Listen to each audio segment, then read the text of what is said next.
அந்த எளிமையான ஒரு தலைவன், இந்த மனுஷன் ஊழலுக்கு அப்பாற்பட்ட ஒரு தலைவனா இருந்திருக்கான். தமிழகத்துல முன்னாடிலாம் எப்படி ஒரு அரசியல் சூழ்நிலை இருந்ததோ, முன்னாடி எப்படிப்பட்ட ஊழலற்ற தலைவர்கள் இருந்தாங்களோ, அப்படிப்பட்ட தலைவரா இந்த தலைமுறை வாழற ஒரு தலைவராக நரேந்திர மோடி அவர்கள் இருக்கிறார் என்கிற ஒரு செய்தி இன்றைக்கு பட்டி தொட்டி எங்கும் சென்று சேர்ந்திருக்கிறது. இனிமே நீங்க வந்து மோடி அவர்களை வில்லனாலாம் தமிழகத்துல காட்ட முடியாது. மோடி என்னைக்கோ ஹீரோ ஆயிட்டார். நீங்க அவரை வில்லனா காட்டுறதுக்கு ஒரு சில காலங்கள் நீங்க முயற்சி பண்ணீங்க, உண்மைதான். அதுல ஓரளவு நீங்க வெற்றியும் அடைஞ்சீங்க.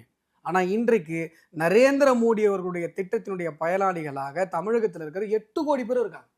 8 கோடி பேருனா 8 கோடி பேரும் ஏதாவது ஒரு மோடி ஸ்கீம்ல நாங்க பயன்பெற்றிருக்கோம் அப்படின்றது பேசு பொருளே இல்லையே. பேசு பொருளா இல்லன்னா இல்ல, உங்களால அந்த சூழ்ச்சி வலைப்பின்னல அரசியல் சூழ்ச்சியை உங்களால உடைக்கவே முடியல பிஜேபியால தமிழ்நாட்டுல.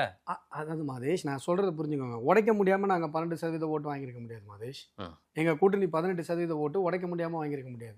இன்றைக்கு நரேந்திர மோடி அவர்கள் உலகத்தினுடைய ஒரு உன்னதமான ஒரு தலைவன் என்பதை பட்டி தொட்டி எங்கும் மக்கள் பார்த்து கொண்டிருக்கிறார்கள். நான் என்ன சொல்றேன்,